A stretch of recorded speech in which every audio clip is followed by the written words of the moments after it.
Sneakers and Cleats, the podcast. Welcome back to the Sneakers and Cleats podcast.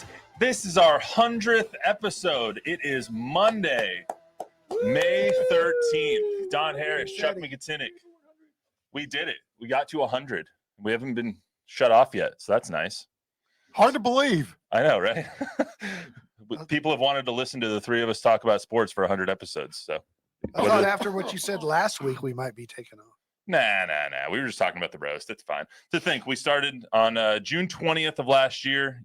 Don, I think it was just you and I. We recorded on a phone with like a little phone mic, and then we went to our old studio upstairs, which had the red curtain, and then we came down here to the frozen tundra. So gone through a lot of iterations of this.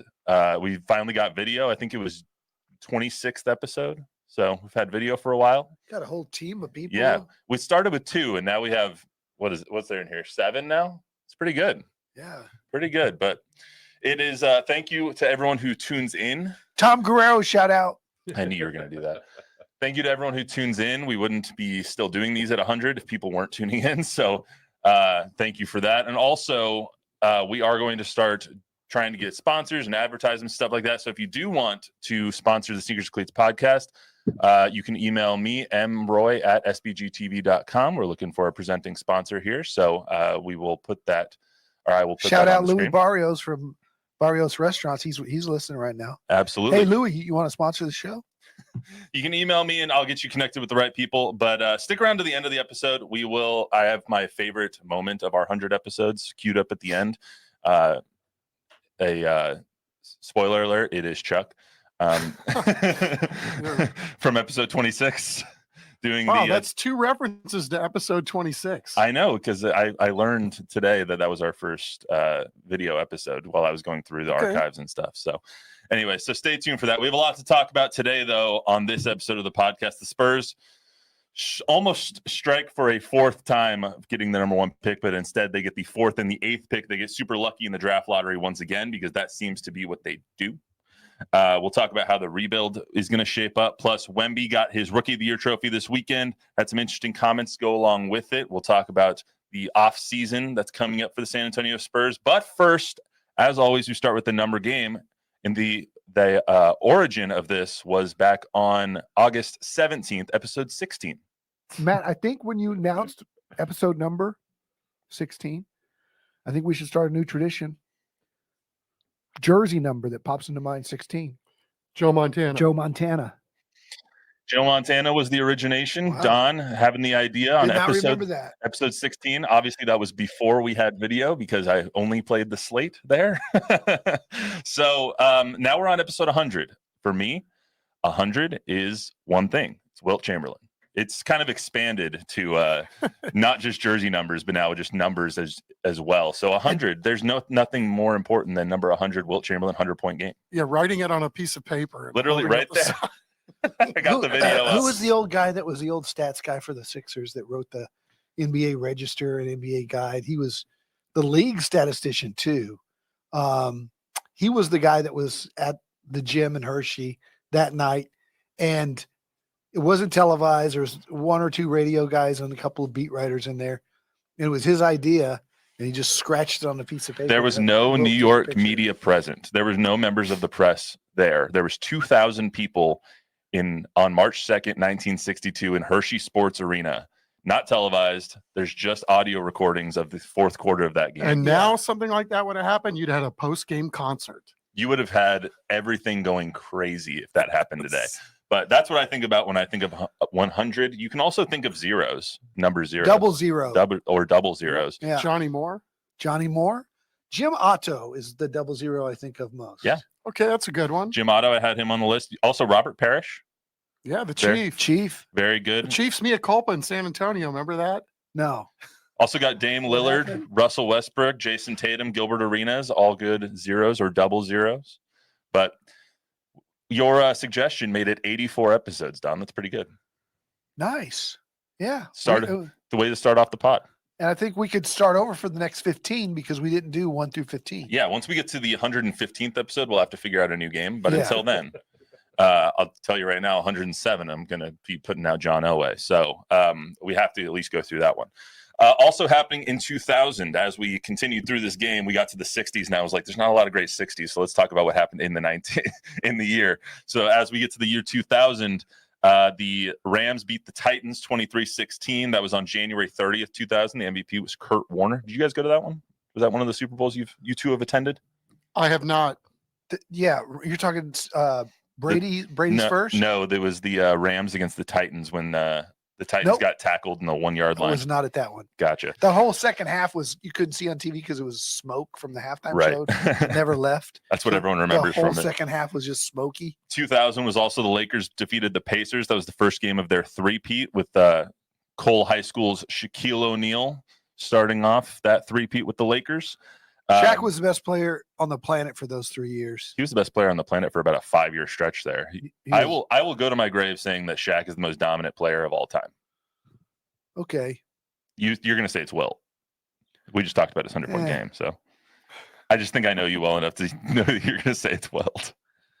I mean, come on, man. You just I could do 30 minutes on Wilt, but just look at the record book and look at his numbers. It's crazy.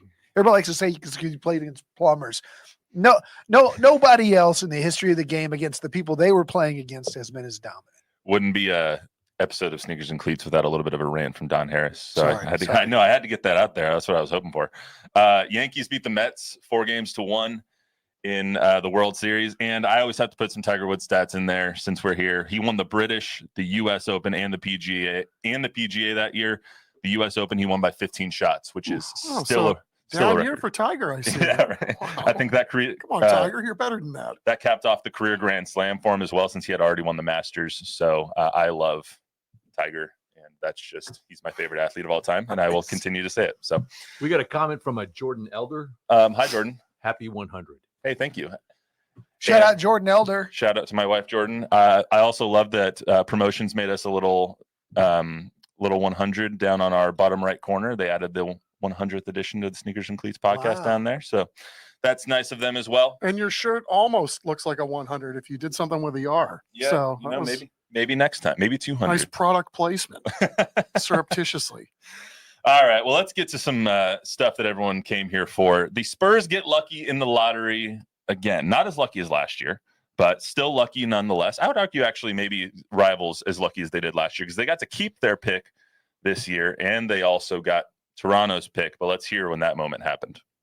The fourth pick in the NBA draft goes to the San Antonio Spurs. So the Spurs had a 10% chance to get the first pick in the draft. They ended up having 4, which is still a really good draft place for them, especially in a draft like this, which there's no consensus number 1 pick, really. You can give 4 different teams the number 1 pick. You'll get 4 different answers about who exactly they want, who they think the best player is. But when it comes to this draft, Spurs now have 4 and 8. What positions do they need to be searching for with 4 and 8, Don? This is a draft. By the way, Spurs have been in the lottery 6 times. They've never moved down. They've moved up 5 times and stayed the same once. So the Spurs are the luckiest team in lottery history, not to mention David, Tim, Wemby. Mm-hmm. I think if you start looking at position in this year's draft, you're going about it all wrong. Like everybody knows the Spurs need a point guard, and everybody's talking about Rob Dillingham or Nikola Topic as being Stephon Castle, even though he's a 2, could play point. This is a year where you watch who goes off your board at 1, 2, and 3. Your best player on your board at 4 is who you take. You can address the point guard need in other ways. You can sign a veteran with your $20 million of cap space. You can package picks if that's the way you want to go. I do think that maybe Dillingham is the 4th best player in this draft, but I'm not the Spurs. So Dillingham out of Kentucky. I think if Sarr at 7-1 is available at 4 and he's your best player on your board, that's who you take, even though it doesn't necessarily fit with Wemby, because I think, again, you can move him and create other options with trades. So It's because there's not a great player in this draft. We don't even know if there's an all-star in this draft. You take the best player. I think that's always the case. I think you always, especially when you're talking about having 5 guys on the floor, you have to take the best guy. And especially with the way the NBA has evolved, that's what this league has become. It's the 5 best guys are on the floor. It's become a positionless league in a lot of circumstances. I mean, look at the way the Spurs played at the beginning of this year with Victor, a quote unquote traditional 5, playing away from the basket. You've got to go get the best guy, period. End of story. This draft reminds me a lot of 2013 when Anthony Bennett went number 1, and you're going to have some good players, but there might not be at number 1, number 2, number 3, number 4. Best player in that draft, I believe, was Giannis, and he came number 15. So, but that's an anomaly because when they talk about Giannis or Kobe, you got to throw that out because they were unknown kids. I get that, but the point still stands is like you don't know who the top players are going to be in this draft. It could be someone that's taken at 15. It could be someone that's taken at 8. It could be someone that's taken at 4. It's true every year. Yeah, I mean, last year, you don't really. Well, I mean, again, we'll see. We'll see over Wemby. time. I mean, yes, over 1 year, I'd say yes, he for sure got the right guy in the right spot. But let's see what happens over a decade. But some of those drafts where there's that consensus number 1 pick, there's going to be less obscurity or less. There's more ambiguity in between picks. Thank you. Yes. But that's kind of how I think about this one. I think the best players in that draft ended up being CJ McCollum, and Rudy Gobert was in that draft, and Giannis was in that draft. And so I kind of look at this one the same way, where it's like, okay, you have 4 and 8, you can still maybe get the best player on your board at 4 because you might have your board differently than the guys above you. Look at the draft, the Luka draft, the Trae Young draft. Ayton and Bagley went 1-2, and Luka and Trae went 3-5. 3-5, yeah. So that's the way I see this draft. I think Porzingis went 4. Is you could really miss in this draft if you're number 1. Oh, 100%. You could. And that's why it's kind of interesting to see how they're going to use these 2 picks to build around Wemby, whether that's using them to pick players or using them as trade assets. So would it be, I know that we all kind of get held up on timeline. What's the timeline for winning here? I don't think they're too worried about timeline, and we've discussed that a lot, but what is the best way to create around Victor with these 2 picks? Is it trading them or is it using the 2 picks, Chuck? I think it's probably using them. I mean, if you're talking about working around the Wemby window, it would behoove you to start getting some good players that match him in age and also contract status. So I think they have to use them in that regard. Could you trade out and then, maybe if you don't, or if you're not, well, if they're not comfortable with any of those people in the top 4 picks, I guarantee you they'll be trading back. But it'll be interesting to see how they pair it. But I think just from the 40,000 foot view, the goal now is to get as many young players that you think can play that also match Wemby's age and contract status. Agreed. Everybody's talking about trade these picks for Trae Young and Wemby wants to win now. That's all hogwash. Wemby wants to win now because everybody wants to win now. But Wemby is on board with the plan. And the plan is to build this out like Oklahoma City. And Oklahoma City did it with Giddey and Williams and Chet. They lucked out getting SGA in that trade 11. with the Clippers for the Paul George trade. But the Spurs are planning on building this out through the draft. Why trade and give a ton of money and kill your cap for a guy that Trae Young's not going to come in here and make them title contenders overnight. He might be better than the guy that they draft, but who's to say that Rob Dillingham's not better than Trae Young eventually? But to further your point, as soon as Atlanta got the number 1 pick, you turned to me yesterday and you were like, that's interesting. It's very interesting for Atlanta's sake. I don't know. Well, it's interesting for anybody looking for a point guard or a 2 guard if you're trading DeJounte or Trae Young. Yeah. I mean, but I don't think the Spurs are interested in either one of them. I think that Trae Young's interested in it, though. Of course he is. Everybody's going to be interested in coming to play with Wemby. I don't think you blow up this thing, the timeline for this thing, unless it's, Anthony Edwards, Luka, Maxey, Booker.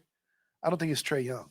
And I don't think they do it. I think they draft 2 young players that are good players and see, because why would you want to, you got these Atlanta picks coming next year and in 27. You can build this thing out.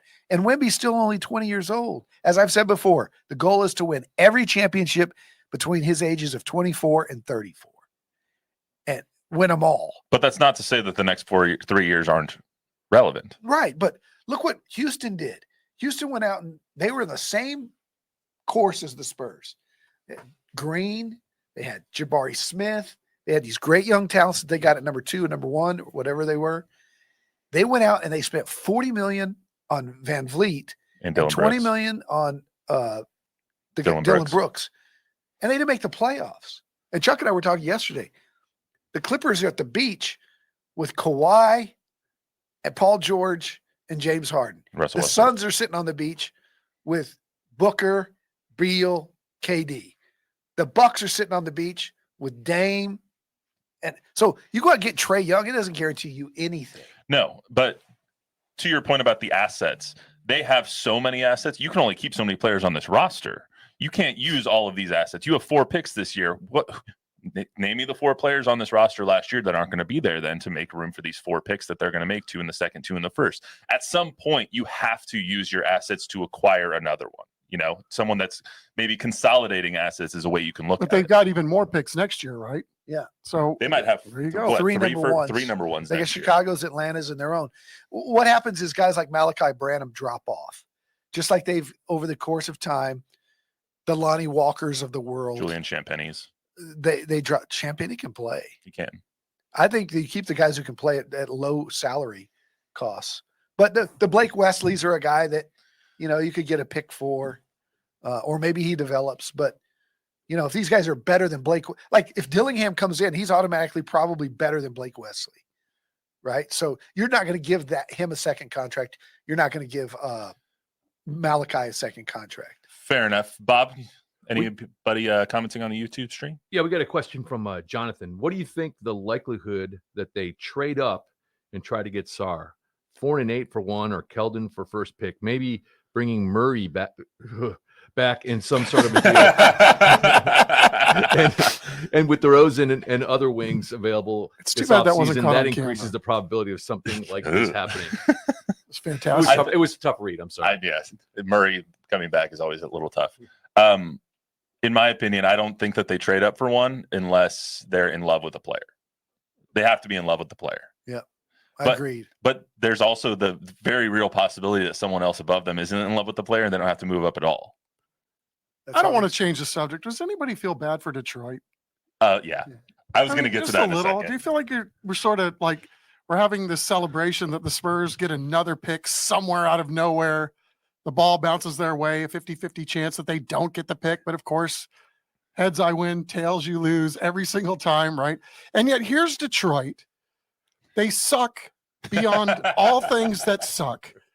And now they go into the offseason for a second year as the team that goes from 1 with the worst record drops to 5, which has never happened before until it's now happened twice to them. I mean, how do you get up from off the deck if you're the Detroit Pistons when this continually happens and you're just bad at gambling? I don't feel that bad for them. They had the number 1 pick a couple of years ago and got Cade Cunningham. So, spread the love. Spread the love. Come on, Cade Cunningham or Paolo Banchero or Wemby? Cade Cunningham's pretty good. Okay, pretty good. It's not that good. I just feel bad, man. Yeah. I feel awful for them. And Chuck, then Portland, you got too, Charlotte, Bob, some you of got these another one? teams that they're just like window dressing for the rest of the league, right? It's just luck, though. A once proud franchise, the Detroit Pistons. They And won this is what we've got for They them. won a championship in the last 20 years. They're fine. Hey, we're getting a lot of comments from one Tom Guerrero. Oh, God. He just his last one was Spurs need a good backup for Wemby. Well, so They might have one. speaking of that, I love Sandro Kelishvili. I love they him. need to re-sign him. But a lot of people that I've heard this morning, obviously the pundits all talking about the NBA draft, I've suggested Klingon to San Antonio. That's the reaction I was expecting. Why would you not like Klingon, Don? I will take you to dinner if he goes before 10. I'll take that. I'll take that bet. He's going in the top 10. I think he goes 12, 14. Look, Edie will go 14. neither one of these guys can play dead in a Western. So when in the NBA. we saw the Spurs go on this Big massive Dead in the losing Western. That's fantastic. Sorry. when the Spurs went on that big losing streak, they tried to play Zach and Victor together, and it didn't work. And so that's why I don't see the cling and fit. Maybe without Wemby in What there. did Chuck just say? It's a positionless league. You got to be able to guard on the perimeter. Can you who is he going to guard that's not going to blow by him?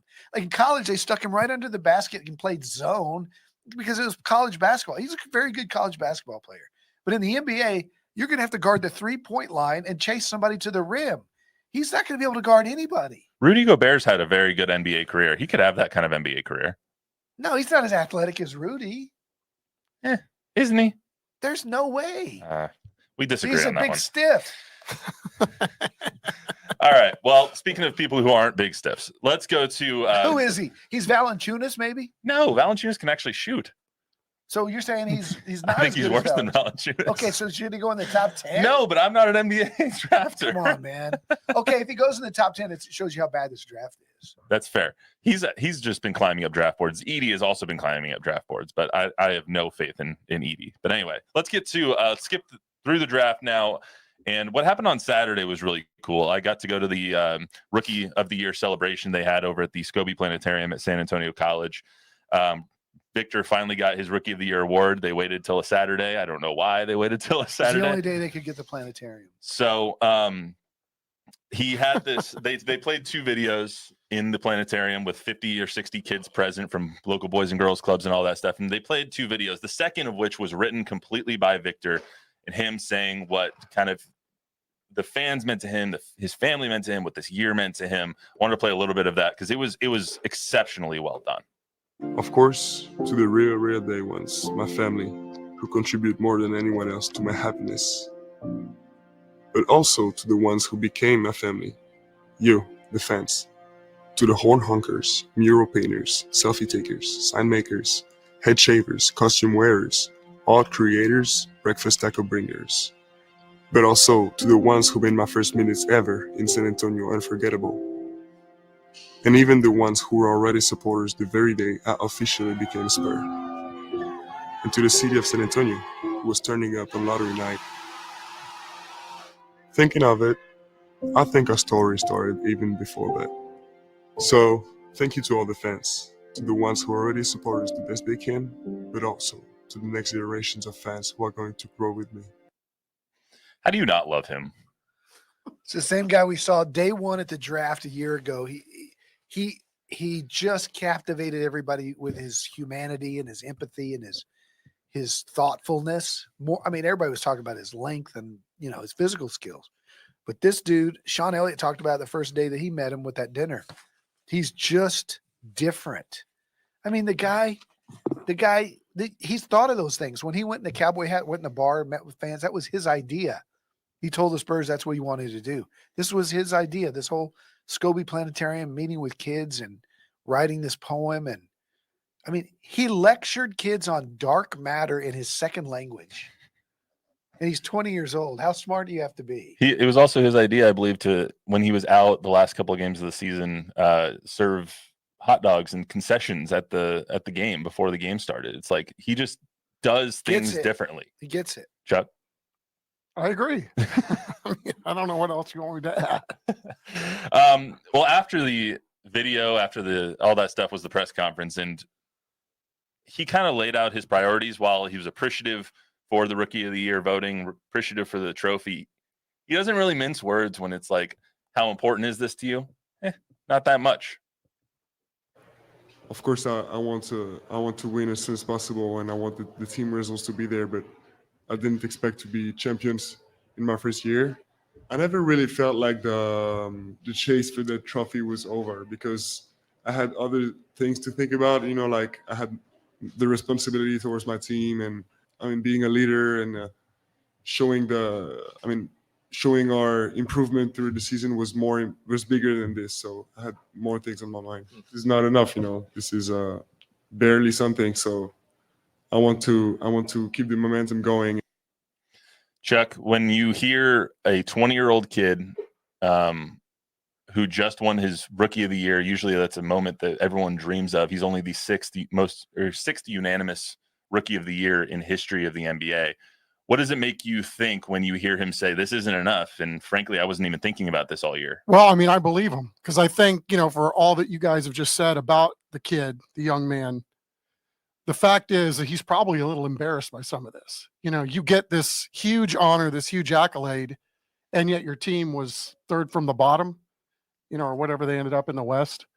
This is, I think it portends good things when you can have somebody who seemingly is selfless enough to say those things. And, I think he is probably a little sheepish about taking such an award, yet what did it translate in terms of wins and losses? Don, you were just listening to the press conference again in the sports department down the hallway here. What was your main takeaway from his kind of message and his answers that he gave the media on Saturday? He's already back at work. He's doing 2-a-day workouts in the gym, which he'll do until he leaves for France for the Paris games. He has a real responsibility to himself to be great. I mean, this is a guy who has a team of about 6 people, whether it's trainers, guys that stretch him, guys that nutritionists, and he goes to bed at 9:30. He reads, he does not let up. And you've heard him on some of those one-on-one conversations with Bleacher Report and others, talking about everything that he does is calculated. The trip that he just got back from in France was calculated, where he went, who he saw. He's relentless in what he wants to do this summer with France in the Olympics. And it's all planned out to the day of what he's going to be doing between now and then and when he gets back and before the start of the season. I mean, he's like Michael Jordan, Kobe, Duncan, those guys that have that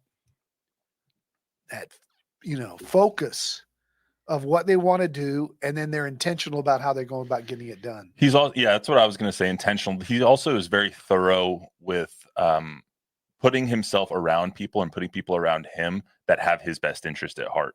He spoke a little bit about the intentionality of the people over at Nike and how they've gone about their process and how they have included him and done all those things with kind of a vision, a central vision in mind. And he's had input, obviously, in his signature shoe and his alien line and the commercials and all that stuff that's come out about him. But you get the sense that from a very young age, he knew that some of this was possible, and he's been prepped for that like a machine since he was 10 years old. I was just getting ready to say that he knew or was told about that stuff at 10, 12, 13. The way that he's going about this is the kid that we all did. We laid in our beds in the 7th and 8th grade, stared at the ceiling and said, if I could be an NBA player, I could do this. And this is what my shoe would look like. Mm-hmm. And this, I would practice my autograph a certain way. He did all that. And now he's actually one of the rare kids that's getting to live it out. What if I was Michael Jordan with number one? Would I go with Nike or would I go with Adidas? And what if I drew my shoe? He's an artist. If I drew my shoe, what it look like? The alien logo.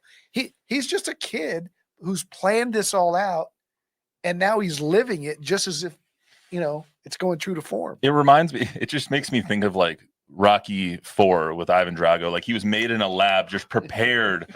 I was like, God, I'm glad he said the Drago reference. I was like, okay, which one was that? Just prepared. He's been built for this, but he has the humility and the humanity of like a normal person instead of, the machine like Drago. But Drago was created in a lab. Wemby seems like he was created in a lab. He's an alien that we've never seen before. And God, I just hope that they win soon so we can stop talking about how awesome he is and how direct the rest of the team is. And instead we can talk about how the impact that he's having on winning and the impact he's having on his teammates instead of, just the other kind of crap that we've had to talk about for the last 6-8 months. Now, we've done a pretty good job talking up him and glossing over the losses. So I believe it's time to. I believe next year we won't do that, though.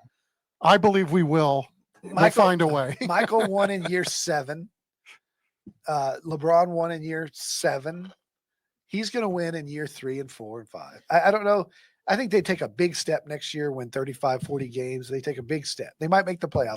22 wins. We will lead a lot of shows with loss after loss after loss after loss. I don't think that's going to happen. I don't think it will either. We didn't think it was going to happen this year, though, either. No, but you're right. I mean, but to Don's point, I mean, they did play differently and better the last 20 ball games of the season. We all said if the season started today, how many would they win?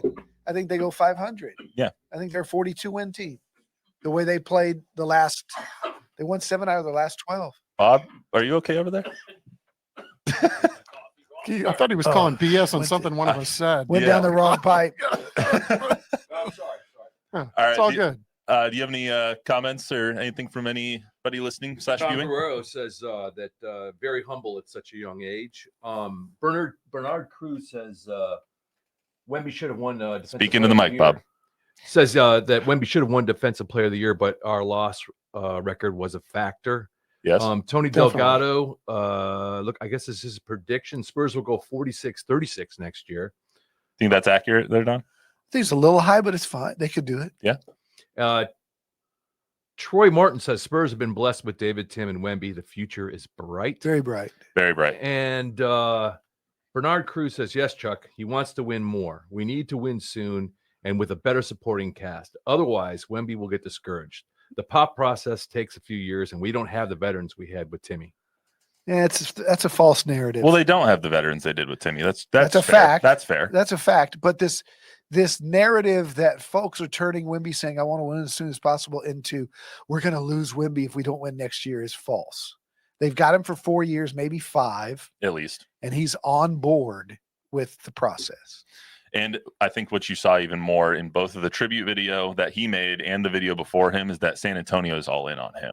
Yeah. And he's all in on San Antonio. So I think that that plays a factor into things as well. So we usually close this down with me saying thank you for watching and listening, and remember to download, rate, review, subscribe. But since this is episode 100, I wanted to bring back my favorite moment of the last 100 episodes. Charger shaming. Cringe. Charger shaming. It's not Charger shaming. It's Charger encouraging, because he did your fight song very well. So in episode 26, these two had a bet. But I think he was I think he changed the lyrics of the song. No, I just printed out maybe the wrong lyrics. But anyway, they had a bet.